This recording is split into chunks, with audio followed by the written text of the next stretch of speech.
pessoal. Vamos começar, então, a última mesa do dia. Uma mesa bem importante, uma mesa que vai falar sobre as condições de trabalho e as multifunções da imprensa sindical. Para falar com a gente convida o jornalista Carlos Eduardo Batista, o CAE, e a jornalista Renata Mafezoli. Ela me ensinou, mas eu errei. A Renata é jornalista da Andes e diretora do Sindicato dos Jornalistas do DF, e o CAE é mestrando em História. O CAE vai falar primeiro, vai ser aproximadamente 25 minutos para cada um, e depois a gente vai abrir para o debate.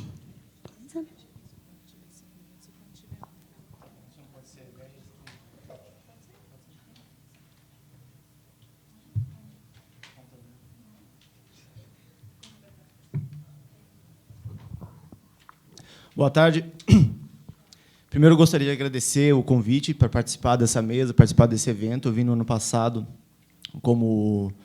vim acompanhar os debates e esse ano vim como palestrante. Fico muito honrado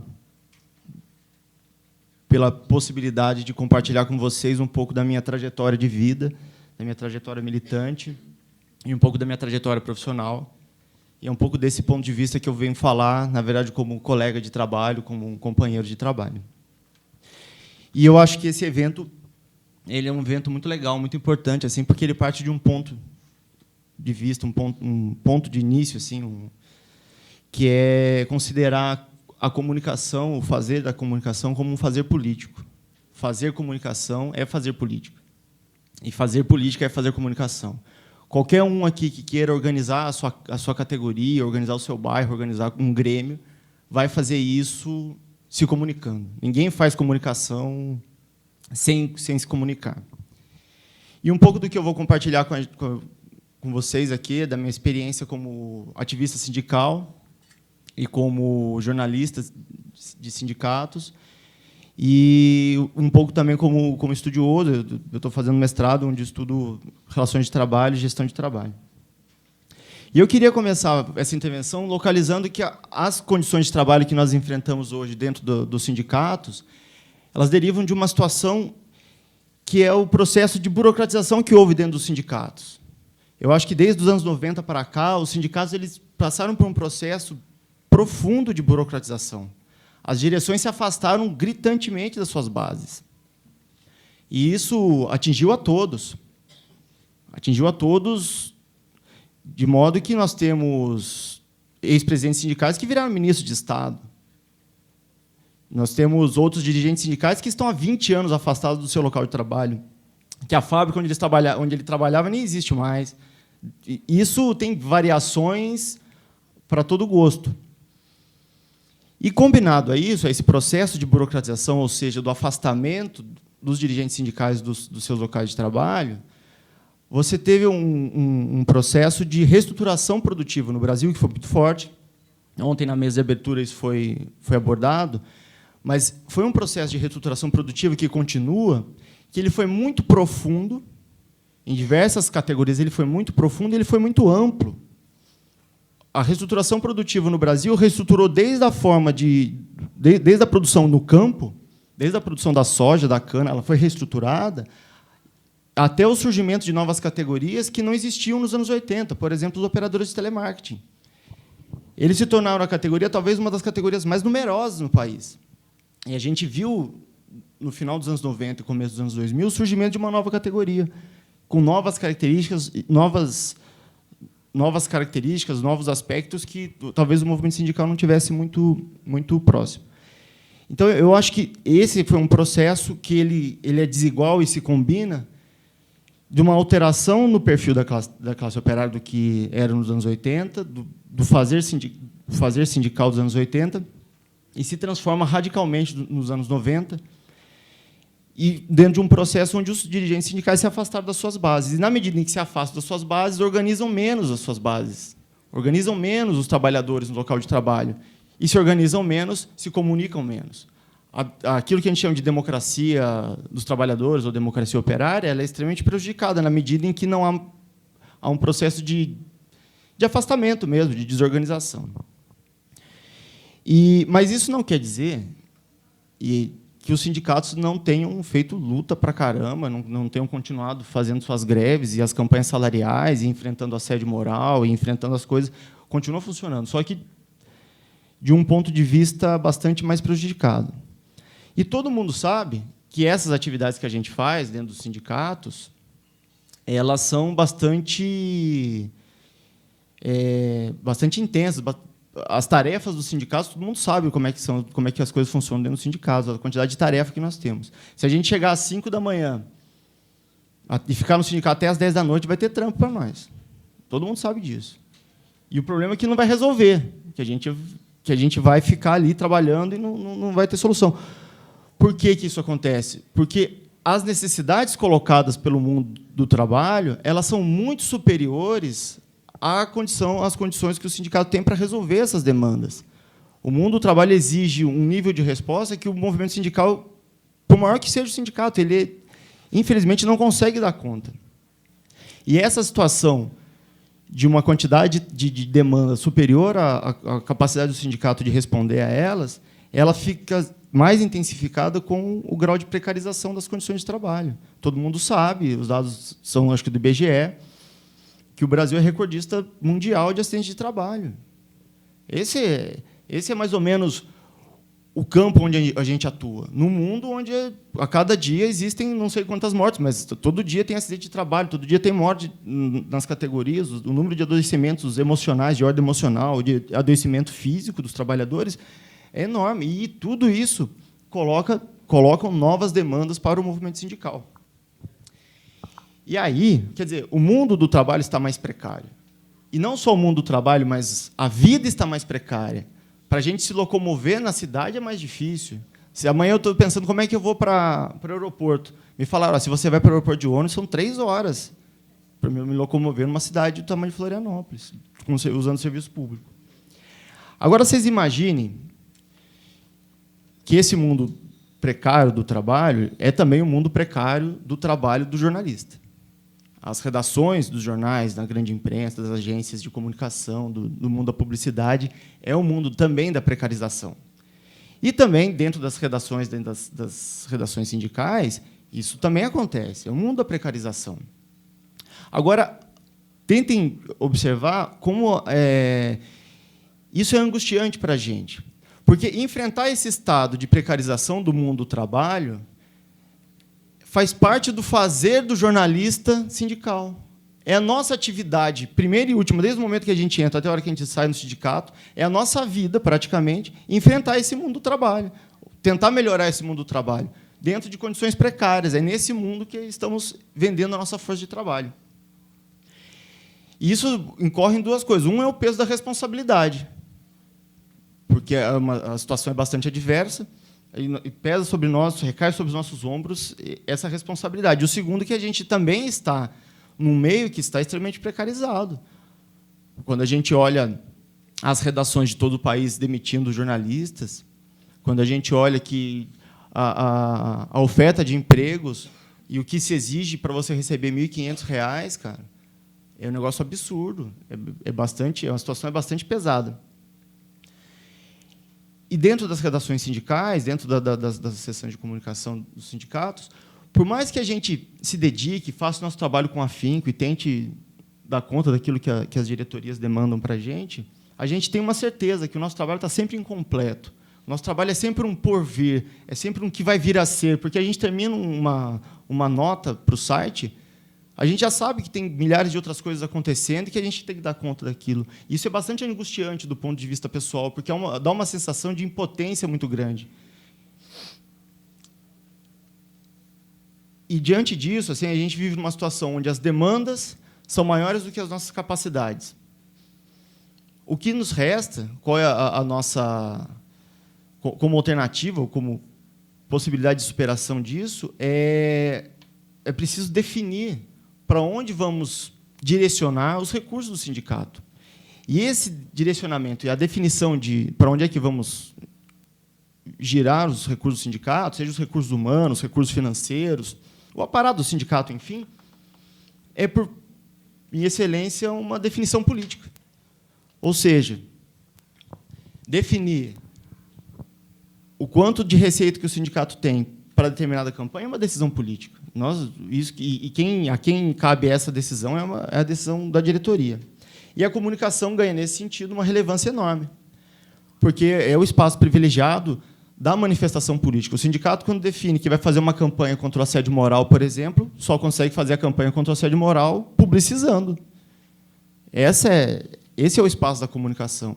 Se eu quero fazer a campanha salarial, eu só faço a campanha salarial publicizando essa campanha salarial, fazendo agitação, fazendo propaganda. E aí são várias formas que existem.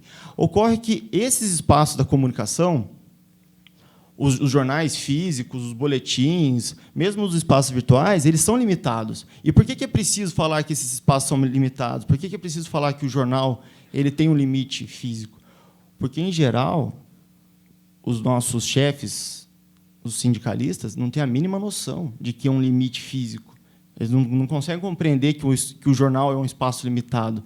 E eles não conseguem compreender que o nosso fazer, que preparar um vídeo para o YouTube, há um limite humano para se produzir aquilo. Há um limite humano de produção textual. É difícil produzir um texto. Leva anos para a gente aprender a escrever.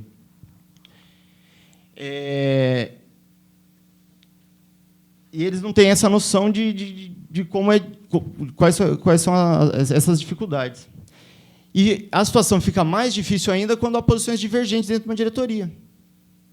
Você imagina o que é elaborar uma campanha salarial com 4 correntes divergentes, dando orientações diferentes para um jornalista. Bate na Dilma? Não bate na Dilma. Bom, enfim, só para ficar nesse exemplo. É a favor do FUNPRESP, é contra o FUNPRESP? É a favor, mas com críticas? Ou é contra, mas oferece outra coisa? É dificílimo. E o que acontece? Ontem a gente conversava na reunião dos jornalistas, né, numa reunião nacional, porque os exemplos vieram de todo o país. Os sindicalistas têm uma dificuldade muito grande de colocar suas polêmicas, de colocar suas diferenças nas instâncias da categoria, claramente. Da minha experiência, é dificílimo. Os caras, não concordo com você, cara. Beleza, mas eu não concordo. Vamos colocar em votação, então. Quem ganhar, ganhou, e sai estampado no jornal, posição vitoriosa.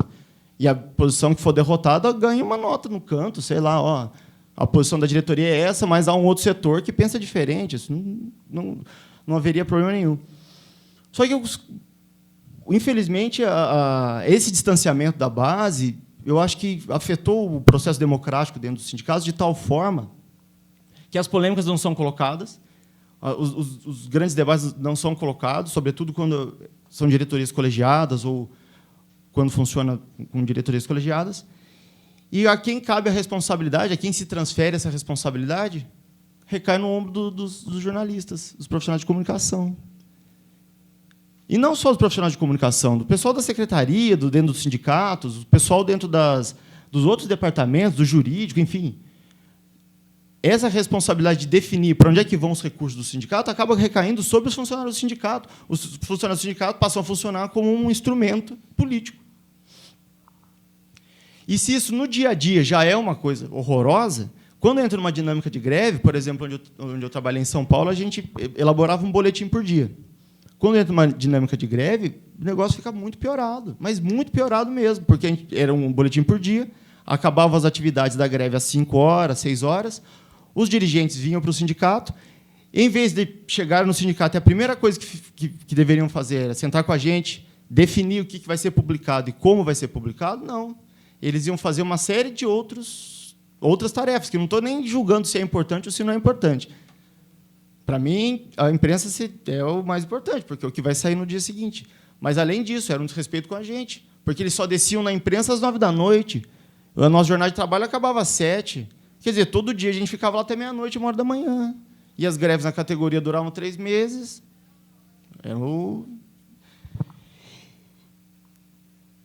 E eu acho, e é um achismo meu, que isso tinha uma razão de ser. O cara ficava enrolando até as 9 da noite, porque era o seguinte, nem todos os diretores ficavam lá para disputar com ele.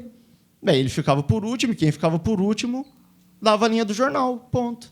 Ele não põe a polêmica não é acertada, não faz a diferença, pronto. Ele resolvia uma polêmica, as coisas funcionavam dessa forma. Isso era uma coisa extremamente desesperadora para a gente.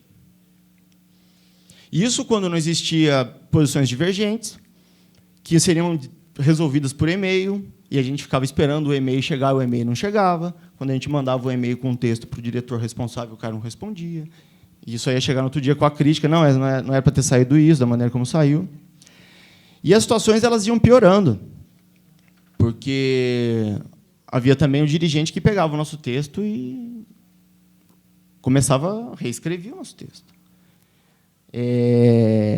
Determinava que a diagramação fosse outra. Não, essa foto não está boa. Põe outra foto. Em geral, a foto dele, né? Qual é o problema disso, gente? O problema não é o diretor assumir a postura de editor. Isso é evidente que ele é responsável por tudo que é publicado. Ele tem que... É óbvio, o cara foi eleito para isso. Ele é responsável primeiro e último. O problema é que o método utilizado ele é desrespeitoso, ele é assedioso, ele é ineficiente, porque se gasta mais. Ele pagava hora extra para mim. Que joia, mas e daí? O dinheiro é da categoria, gastava mais dinheiro para fazer o mesmo material. Na medida em que não se planeja, você gasta mais. E ele é constrangedor com o profissional. Porque como é que você se sente? Você faz o trampo, você faz lá o texto. Acho que para mim está bom, eu vou apresentar para ele um texto que para mim está joia. O cara vai me devolver o texto à 1h com um monte de alteração. Eu me sinto o quê? Meu trabalho é uma droga, eu sou um péssimo profissional. Essa é a sensação que a gente sente. E essa realidade, gente, ela não é um privilégio do lugar onde eu trabalhei. E ontem, na reunião que a gente fez, e toda vez que eu encontro com os jornalistas sindicais, eu percebo, isso é uma realidade, como eu disse no começo, afeta a todos. E essa dinâmica que os sindicatos acabam reproduzindo, ela é fundamentada numa ideia que é a seguinte: nós estamos em guerra. Em guerra contra o governo, em guerra contra as administrações, em guerra contra o capital, em guerra contra o capitalismo, sei lá. E precisamos dos soldados à disposição. Só que qual é o tema, o problema? É que isso é uma mentira, gente. Nós não somos soldados, nós somos profissionais, nós somos funcionários. Mãe, pai de família, irmão, irmã, nós somos gente, tá ligado? Acaba acontecendo o seguinte: os dirigentes sindicais tratam o sindicato de tal forma, como se fosse deles, de tal forma, assim, o processo de burocratização é tamanho que trata como se fosse deles, que eles tratam o funcionário como se fosse deles também. E daí, se uma pessoa pertence a outra, eu posso fazer o que eu quiser. Aí esse é o problema, cara. Eu posso ficar até 1h e depois eu devolvo o texto para o cara. Azar dele, se ele tem vida ou se não tem. Eu pago hora extra para ele depois. E aqui eu acho que é o centro da minha intervenção. Porque o dirigente sindical, o trabalhador que assume essa tarefa de dirigir um sindicato, ele assume uma tarefa dificílima, que é administrar recursos que não são deles. Isso é dificílimo. É uma tarefa das mais difíceis, e quem passa por essa tarefa recebe... enfim, é uma tarefa que todo mundo sabe o grau de dificuldade. Só que e quando ele assume essa tarefa, ele assume uma tarefa que é de ser patrão. Ele administra uma entidade que tem um CNPJ, que tem responsabilidades legais, tem responsabilidades trabalhistas, tem auditor fiscal, enfim, tem uma série de responsabilidades que é a mesma responsabilidade de uma empresa. Só que ele não aceita essa terminologia patrão, porque é uma ofensa, certo? O sentido do nosso fazer sindical é enfrentar o patrão, e eu me tornei um patrão. E ele fica no meio do caminho entre essas duas coisas. No meio do caminho dessas duas coisas, essa sensação, esse sentimento de dono. O cara sente o dono. No sindicato onde eu trabalhava, a diretoria propôs para a gente um planejamento. Não, faça um planejamento para a gente sobre o que vocês acham que tem que ser feito na imprensa. A gente estava numa equipe nova e a gente elaborou um planejamento. A gente trabalhava no Estado de São Paulo, representava a categoria no Estado de São Paulo inteiro. Daí a gente começou pela distribuição do jornal, que era o carro-chefe do Departamento de Comunicação. Para vocês terem uma ideia, metade da categoria estava na capital, e o resto da metade da categoria espalhada no estado inteiro. Então a gente pensou: eu não posso fazer um jornal para a capital e entregar esse mesmo jornal da capital em Tupã, que fica a sei lá quantos quilômetros da capital. O jornal para Tupã demora 5 dias para chegar lá. Não adianta, eu vou mandar um jornal para lá para quê? Para jogar fora. E a gente fez todo o planejamento. E a nossa ideia... Bom, enfim, apresentamos o planejamento E o planejamento incluía reuniões de pauta, reuniões políticas, um jornal periódico correto, o jornal vai sair tal dia, um material para a capital, diferenciado do jornal para o interior. A diretoria recebeu as nossas propostas, leu e falou, não, obrigado. E devolveu, falou, não vamos implementar. E, no fundo, o que eles estavam falando para nós? Nós não vamos planejar nada. Nós não vamos planejar o funcionamento da imprensa. E, se vocês quiserem continuar trabalhando com a gente, vocês se submetam aos nossos desmandos. Nós pagamos o salário de vocês e nós vamos fazer o que nós quisermos. No fundo, é isso. Queridos, eu acho que a gente tem um caminho para enfrentar essas coisas. Ontem, na reunião, apareceram algumas propostas. Assim. Eu acho que o caminho que os funcionários de sindicatos, da imprensa sindical, têm para enfrentar esse estado de coisas é a gente se organizar. Não tem outro caminho. Tem que enfrentar essa situação. Não aceitar esse tipo de coisa. Eu pontuei aqui uns 10 itens que eu acho que seriam importantes que a gente tenha em mente assim, para melhorar as relações dentro das empresas sindicais. Primeiro, reunião de pauta periódica. Tem que ter, para discutir política. A diretoria tem que sentar e discutir política. E os funcionários, inclusive todos os funcionários dos sindicatos, os jornalistas, têm que participar da reunião e ter direito à voz. Não vai votar, não foi eleito pela categoria, não tem direito a voto, mas tem direito de falar. Por que não? A gente é profissional, estuda, sabe mais ou menos como é que fica melhor. Segundo, fazer balanço dos materiais produzidos. Terminei um jornal, não é possível. E aí, como é que ficou o jornal? Ficou bom. Essa é a resposta? Não, pô, ficou bom porque o título fez isso. Não, ficou ruim porque a foto está ruim. Com critérios, tem critérios de avaliação, gente. Tem critério. Ó, o material ficou ruim. Não tem problema ficar ruim, mas qual é o critério para ter ficado ruim? Terceiro, ter objetivos claros. Ó, o nosso material visa sindicalizar. Nós queremos sindicalizar a gente. O jornal conseguiu quantas sindicalizações? 3, 2, 20, não sei. Mas os jornais, quando o sindicato se propõe a publicar um jornal, precisa ter ter esse objetivo para poder ter um critério de avaliação. Pensar na distribuição dos materiais. Chega em qualquer sindicato, tanto de jornal que tem perdido nas prateleiras, que imprime 20 mil jornal, não distribui, fica lá dentro das redações, dentro dos arquivos do sindicato. Ter medidores de audiência nas redes sociais, no site. É preciso verificar se a gente está sendo lido, se a gente está sendo observado. Isso é importante. É importante para dar um retorno para nós, enquanto profissionais, de que nosso trabalho está valendo a pena. Envolver o conjunto dos diretores para as redes sociais, para atuar nas redes sociais. Nunca, absolutamente nunca, coloquem isso na cabeça, senhores sindicalistas, mexam num texto de um jornalista. Nunca. Se você não gostou do texto, fala para ele assim, ó, cara, eu não gostei do seu texto. Não gostei por causa disso, disso, disso. Aponta e ele vai mudar, cara. Que negócio é esse? É a mesma coisa que você está no seu trabalho lá, sei lá, cara, você é servidor público, você está fazendo um despacho, chega o seu chefe, não, sai daqui que você não sabe fazer, eu vou fazer para você, mano. Pô, isso não se faz, velho. Não se faz, é um negócio que não se faz. Criar fóruns de espaço, discussão dos temas serem relacionados. Os dirigentes sindicais não devem se meter a ser jornalistas. Você quer ajudar, chama mais gente para participar das discussões. Mas você está contratando jornalista, gente? É para o cara fazer o trabalho, tá ligado? É isso. Eu estou contratando um jornalista para fazer o trabalho. Eu não vou fazer o trabalho por ele. E eu vou dar um exemplo muito claro. Porque o cara se mete a ser jornalista, mas não se mete a ser advogado. O cara fala, não, eu vou fazer uma matéria aqui para o jornal para ajudar. Mas você chega no sindicato e o banheiro está sujo. O cara não se mete a lavar o banheiro. Não se mete. Ele se mete a fazer um outro tipo de trabalho. Eu acho, sinceramente, cara, não faça, cara. Se você quer ajudar, chame as pessoas para planejar, participe do planejamento, para discussão. E, por último, ter a noção das tarefas exigidas. Tenha essa noção, é preciso ter essa noção. Não se faz assessoria de imprensa, reportagem, artigo, entrevista, revista, boletim, site, blog, Twitter, com 3 jornalistas. Não faz, não faz. Eu participei de um seminário no ano passado da CSP com Lutas, onde um rapaz falava assim, não, eu assumi agora, eu fui contratado tem uns 3 meses, a gente vai fazer um boletim, uma revista de 3 meses, um site, não sei o quê. Eu falei, meu irmão, com uma pessoa, faz um blog, atualiza 2 vezes por dia e joga para a rede social. Cara, você está fazendo um puta de um trabalho.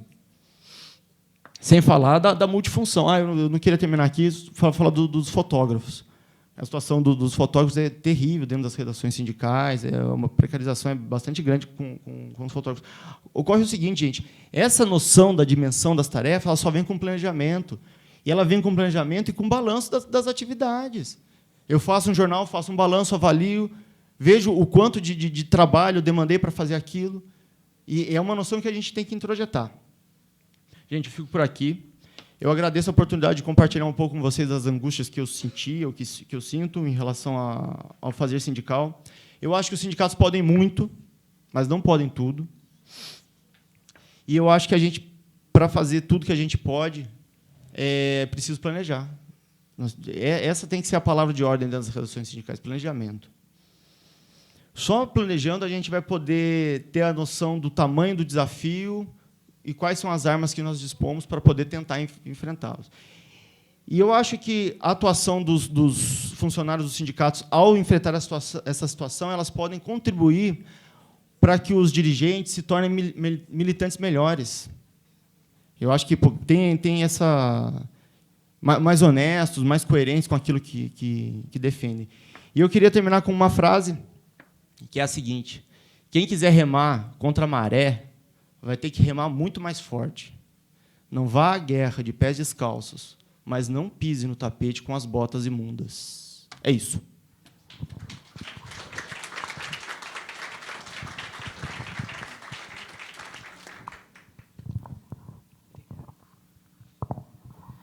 Bom, gente, boa tarde, quase boa noite já a todas e todos. É um desafio falar depois da mesa que a gente teve hoje à tarde, né? Foi tão densa.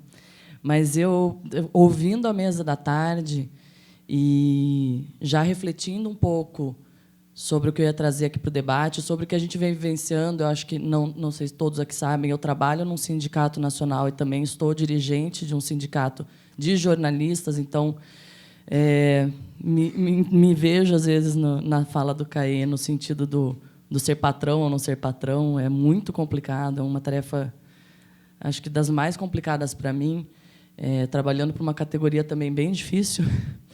Mas tem uma frase que eu, outro dia, postei no Facebook e teve uma repercussão muito grande, que é uma frase bem famosa, que eu acho que resume muito o que eu vou falar aqui.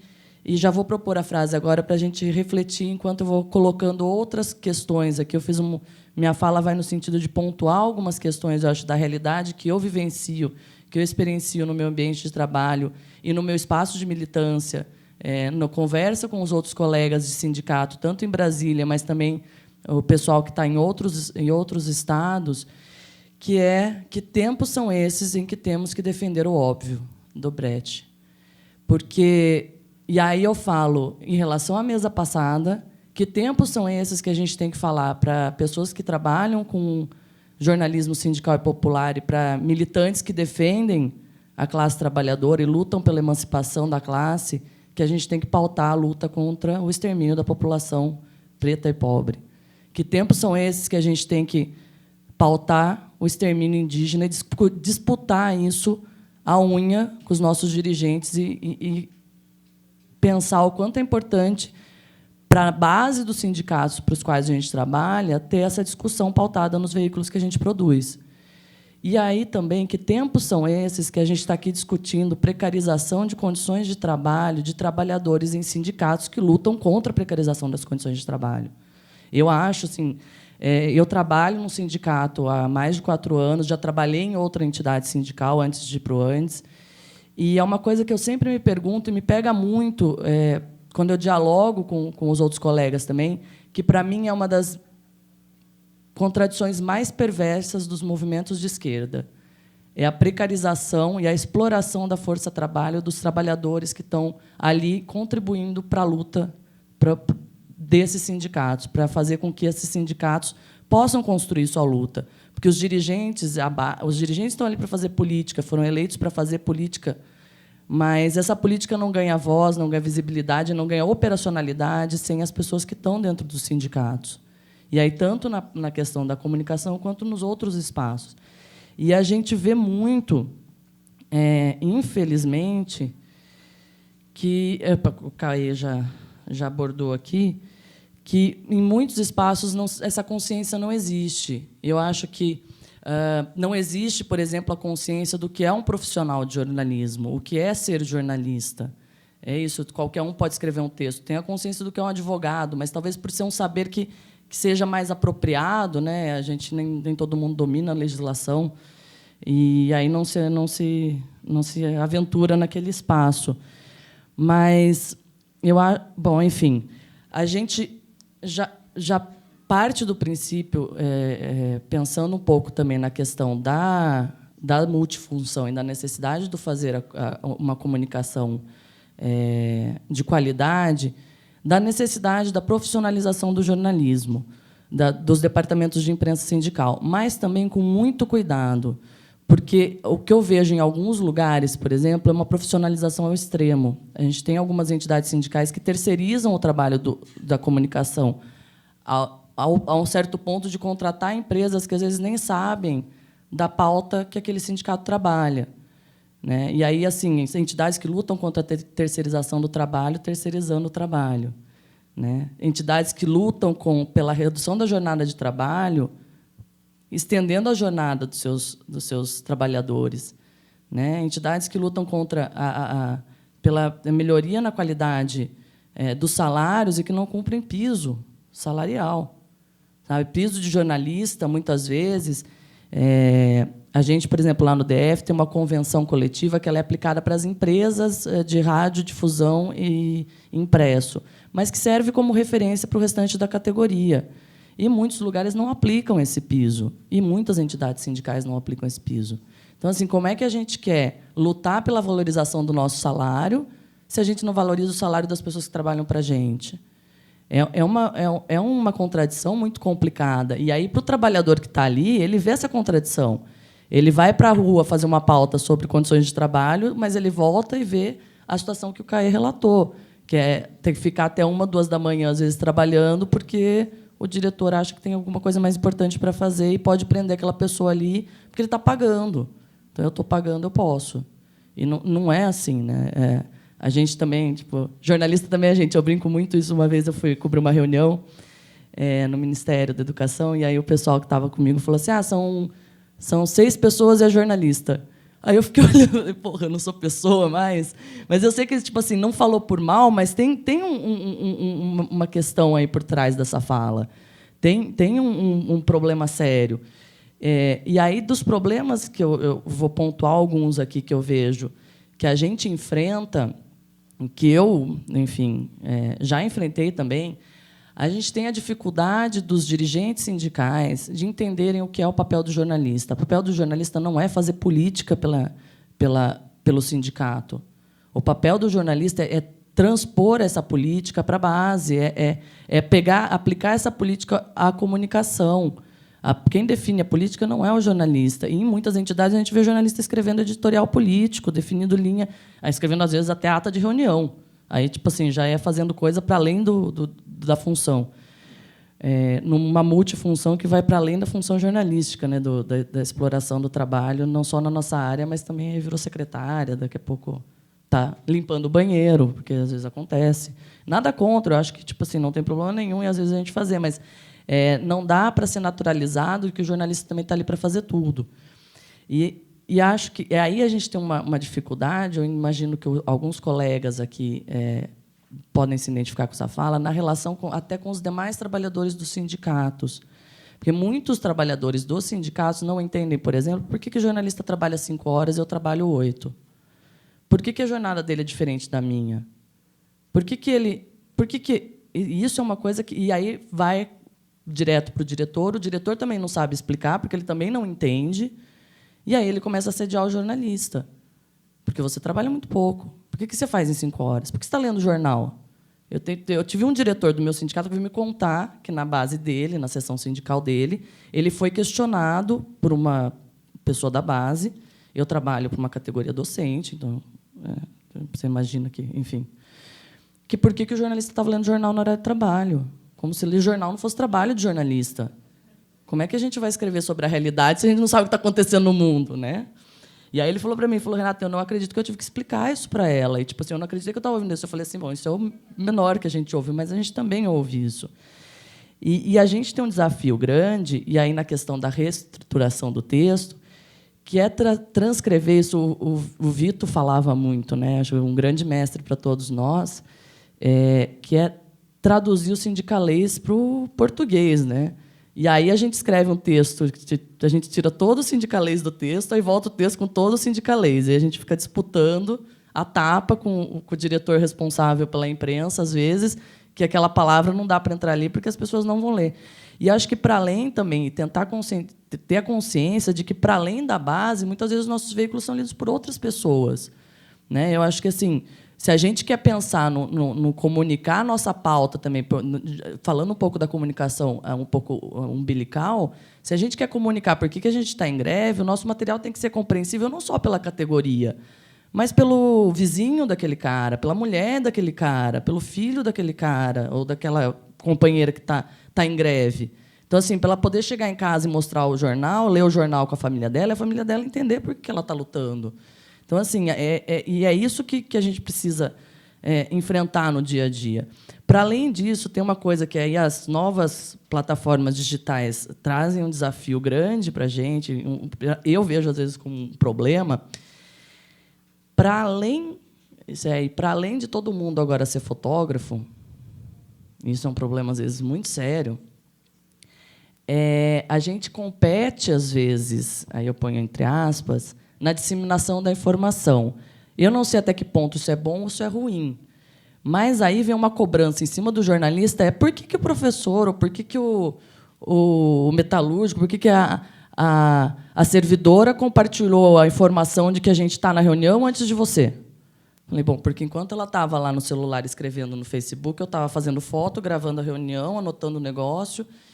E aí a gente tem uma disputa muito grande, às vezes, e assim, a minha informação, a formação oficial do sindicato, passa por uma série de crivos, e aí não só o político, mas também da qualidade da informação. Eu não vou escrever um texto de qualquer jeito, eu vou ter que escrever com critério, com rigor jornalístico, eu vou ter que... Se uma foto que eu vou postar na página oficial do sindicato vai ter que ter um rigor jornalístico naquela foto, enquanto o manifestante que está na manifestação vai pôr uma selfie dele na manifestação. Então, assim, é óbvio que ele vai pôr muito mais instantaneamente do que eu. E aí o que acontece é que tanto a base quanto a diretoria, muitas vezes a diretoria cobra do profissional, mas por que não está? Mas por que não fez? Bom, é porque é isso. Tipo assim, eu não sou um manifestante no meio da multidão, eu estou ali fazendo um trabalho que tem uma série de rigores, senão não tinha por que estar ali, né? E, para além disso, aí um aviso aos dirigentes que estão aqui, uma coisa que eu brinco muito quando a gente vai fazer foto, principalmente de plenária e de reunião, é a galera, todo mundo assim, né? E aí você pega foto de, sei lá, de congressos de 4 anos atrás, não era todo mundo assim, né? Hoje em dia você está, tipo, todas as fotos, está todo mundo olhando no celular e ninguém olha mais para quem está na mesa, ninguém olha mais para o plenário. Às vezes está votando com o crachá aqui, com o celular na mão. E isso também é uma coisa, às vezes, que tipo, atrapalha muito também o nosso trabalho, né? Porque, às vezes, enfim, mas é só um comentário. E eu acho que a gente tem um outro problema, e aí já voltando para a pauta da mesa anterior, que é a questão de pautar os outros temas para além da questão umbilical. Eu tenho certeza que boa parte dos jornalistas que trabalham com jornalismo sindical não estão trabalhando em jornalismo sindical porque acham que não tem outro emprego. Eu falo que eu fiz uma opção. Eu optei por trabalhar com jornalismo sindical. Eu me identifico trabalhando com essas pautas. Eu me identifico, é um espaço, por exemplo, onde eu consigo, para além... E para mim é uma grande satisfação trabalhar onde eu trabalho, porque é um espaço, para além de eu pautar as questões da categoria, eu consigo, às vezes, fazer pautas que eu tenho certeza que eu não conseguiria fazer em outros lugares. Eu jamais conseguiria fazer uma matéria sobre trabalho escravo do jeito que eu fiz e que eu gosto de fazer, se eu trabalhasse na Rede Globo, na Folha, no Correio. Então, assim, me permite ter esse prazer pessoal, profissional, e me permite também buscar a transformação social através da minha força de trabalho, da minha ferramenta de trabalho. E eu acredito que muitos dos colegas que trabalham em sindicato também têm essa visão, também têm essa questão. Mas eles não são militantes necessariamente. Eles não estão ali para militar do lado da categoria para a qual ele trabalha. E muitas vezes as pessoas esquecem disso, esquecem que esquecem que esses jornalistas também têm os seus próprios espaços de militância e precisam de tempo e energia para dedicar a sua força de militante para outros espaços. Então, não dá para achar que jornalista tem que trabalhar 18 horas por dia porque essa é a nossa causa e a nossa causa todo mundo tem que abraçar. Óbvio que a gente defende a luta de classe, óbvio que a gente defende a bandeira da categoria para a qual a gente trabalha, mas não é a nossa bandeira necessariamente. Eu fui militar no Sindicato dos Jornalistas a partir do momento que eu vi que eu estava me envolvendo muito mais com a militância da pauta de trabalho mesmo, de questões corporativas, de uma categoria que não era minha. E aí eu falei, não, eu vou, já que vou dedicar a minha força a trabalho, vou dedicar o meu sábado, o meu domingo, não vai ser para essa categoria, vai ser para a minha. Porque é necessário fazer isso. E aí eu entro também numa questão, numa autocrítica para os colegas. Eu acho que são poucos os colegas que fazem isso. São poucos os colegas jornalistas, e principalmente os jornalistas de esquerda, principalmente os jornalistas que estão nos movimentos sociais, que dedicam sua força de militância para os sindicatos. Seja o sindicato, aí nos jornalistas que trabalham em sindicatos, seja para o sindicato dos jornalistas, seja para o sindicato de trabalhadores em sindicato. Eu acho que a gente tem que pôr um pouco a mão na consciência e também pensar que a gente precisa se organizar. A gente só vai conseguir avançar na defesa dos nossos direitos, na melhoria das nossas condições de trabalho, e isso, a prova disso são os espaços onde a gente trabalha, se a gente conseguir se organizar minimamente enquanto categoria. Se a gente se enxergar enquanto trabalhador também e definir as nossas pautas de luta enquanto trabalhadores. Seja isso nos nossos espaços pequenos, nos nossos espaços menores de trabalho, seja numa luta maior em defesa da categoria como um todo. Eu sei que a categoria dos jornalistas é uma categoria dificílima de trabalhar, de lutar lado a lado, sabe? Assim, é muito complicado. A gente são os colegas que muitas vezes trabalham nos espaços que não reconhecem o jornalismo sindical enquanto jornalismo, não respeitam o nosso trabalho. A gente tem, enfim, que lidar muitas vezes com esses colegas na disputa da pauta, na disputa da nossa pauta nos veículos por quais eles trabalham. Mas, enfim, eu acho que é uma luta. Se a gente não vai se organizar nesses espaços oficiais, já constituídos de militância, a gente precisa pensar formas de nos organizar minimamente para tentar pautar os nossos direitos junto às entidades sindicais para as quais a gente trabalha. Na questão das multifunções, aí eu entro um pouco também no trabalho que a gente está fazendo no Sindicato dos Jornalistas sobre a conscientização dos nossos direitos. Tem muito jornalista que não sabe quais são os seus direitos. Tem muitos jornalistas que não sabem que é direito garantido na CLT jornada de 5 horas. Jornada de 5 horas mais 2 horas extras. Tem muito pouco jornalista que sabe isso, que sabe informar para o seu patrão, para o seu dirigente sindical, o dirigente da entidade para a qual trabalha, qual é a sua jornada, qual é o seu piso salarial. E a gente precisa se apropriar dessas informações. Tem muitos sindicatos de jornalistas que não prestam atenção nos jornalistas que trabalham em entidades sindicais e que trabalham nos movimentos sociais e trabalham em ONGs. Enfim, é um problema que a gente enfrenta, é um problema que a gente vem tentando pautar, inclusive dentro da FENAGE. Eu vou, semana que vem, participar do Encontro Nacional de Jornalistas em Assessoria de Imprensa. A diretoria que eu faço parte, a gente tem uma posição muito crítica à FENAGE hoje. E uma das questões é exatamente isso, por não dar atenção para os jornalistas que estão em assessoria, seja ela de qualquer modelo, seja terceiro setor, assessoria de governo. A gente desenvolveu lá no DF uma campanha, eu trouxe o último material que a gente fez, eu acabei esquecendo o outro lá em Brasília, mas que chama Assessor de Imprensa é Jornalista. A segunda etapa da campanha trata sobre o vínculo empregatício. Isso não é uma coisa que acontece tanto nas entidades sindicais, pelo menos lá em Brasília, mas, em muitos lugares, os jornalistas são terceirizados, quarteirizados, são sócio-cotistas das empresas para as quais trabalham. Essa não é uma realidade que a gente, óbvio, defende e que não é uma realidade garantida por lei. O nosso direito é ser contratado com carteira assinada, CLT, enfim, fundo de garantia, seguro-desemprego, como todo e qualquer outro profissional. Aí, aqui, se vocês quiserem, depois eu trouxe alguns materiais para quem quiser conhecer um pouco o trabalho. A primeira etapa da campanha, a gente trabalhou com a questão da jornada. Aí a gente sentiu que algumas entidades teve uma demanda maior, assim, para a questão da adequação da jornada de trabalho, das 5 horas, das 2 horas extras pré-contratuais. Uma realidade que às vezes eu vi em algumas entidades sindicais lá, que chega a ser bizarra, mas existe, são jornalistas contratados, estagiários contratados como jornalistas, em entidades onde não se tem um jornalista responsável. Isso vai contra a lei do estágio, isso vai contra a qualidade do trabalho que é produzido, e eu espero que não seja uma realidade tão pulverizada. Mas aí eu acho assim, uma das coisas, das dificuldades que a gente encontra lá em Brasília para combater a precarização nos locais de trabalho, e eu acho que é uma dificuldade que nós, enquanto jornalistas, também sofremos muito, é porque o jornalista em sindicato está muito pulverizado. Boa parte dos sindicatos tem 1 ou 2 jornalistas. Se a gente não trabalha em equipe grande, a gente não tem colegas de trabalho, a gente não tem com quem discutir nossos problemas, a gente não tem com quem discutir pauta, às vezes, né? Eu, com eu mesmo, faço lá uma pauta, ponho para o meu chefe, eu vou ter que defender, vou brigar com ele. A gente não tem essa... a gente está muito espalhado e é uma dificuldade muito grande de chegar em todos esses lugares onde os jornalistas estão e estão sendo extremamente precarizados. E aí eu acho da importância desse espaço aqui, a importância do NPC, que são espaços que permitem com que a gente se encontre e perceba que a nossa realidade, que a gente às vezes vive sozinho no escritório de um sindicato. Eu sou de Piracicaba, interior de São Paulo, trabalhei muito tempo, trabalhei 4 anos numa entidade sindical sozinha.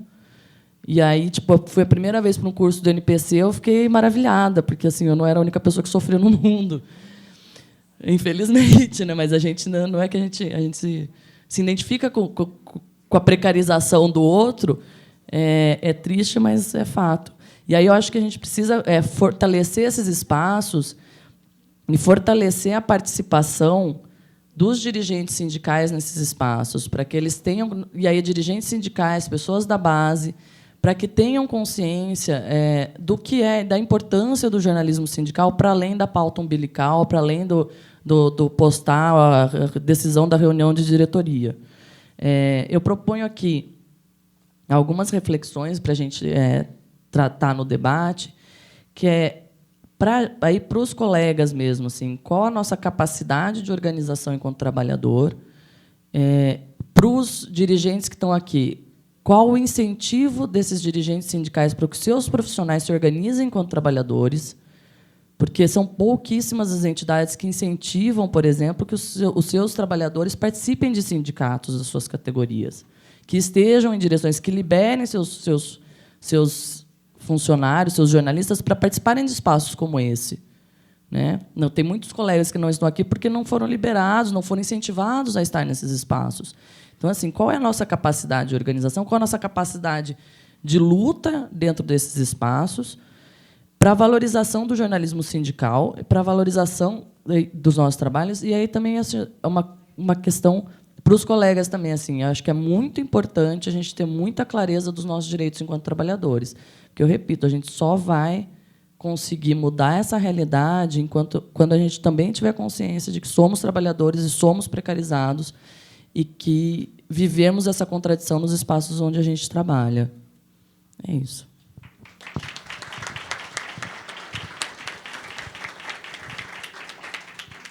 Vamos agradecer o Caê e a Renata.